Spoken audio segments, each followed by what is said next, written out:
The fall of humanity and the expulsion from Eden. Expulsion from Eden.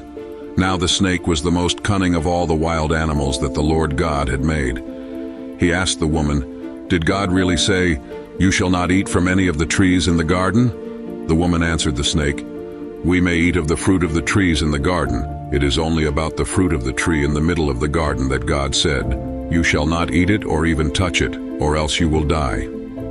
But the snake said to the woman, "You certainly will not die. God knows well that when you eat of it, your eyes will be opened and you will be like gods who know good and evil." The woman saw that the tree was good for food and pleasing to the eyes, and the tree was desirable for gaining wisdom. So she took some of its fruit and ate it, and she also gave some to her husband who was with her, and he ate it. Then the eyes of both of them were opened, and they knew that they were naked, so they sewed fig leaves together and made loincloths for themselves. When they heard the sound of the Lord God walking about in the garden at the breezy time of the day, the man and his wife hid themselves from the Lord God among the trees of the garden. The Lord God then called to the man and asked him, "Where are you?" He answered, "I heard you in the garden, but I was afraid because I was naked, so I hid." Then God asked, "Who told you that you were naked? Have you eaten from the tree of which I had forbidden you to eat?" The man replied, "The woman whom you put here with me, she gave me fruit from the tree, so I ate it." The Lord God then asked the woman, "What is this you have done?"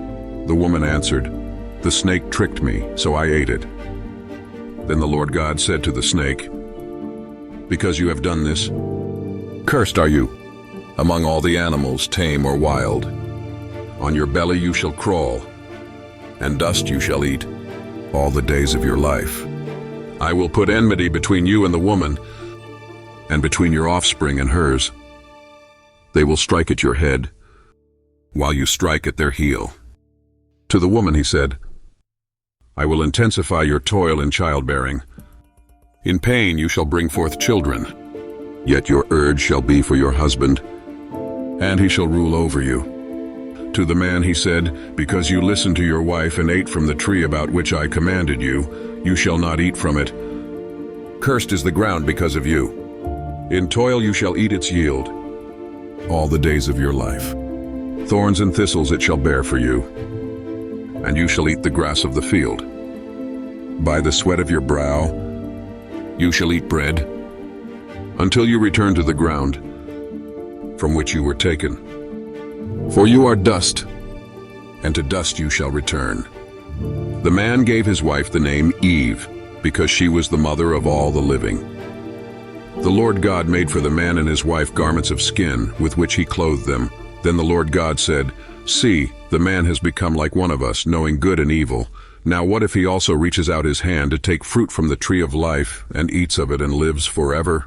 The Lord God therefore banished him from the Garden of Eden to till the ground from which he had been taken.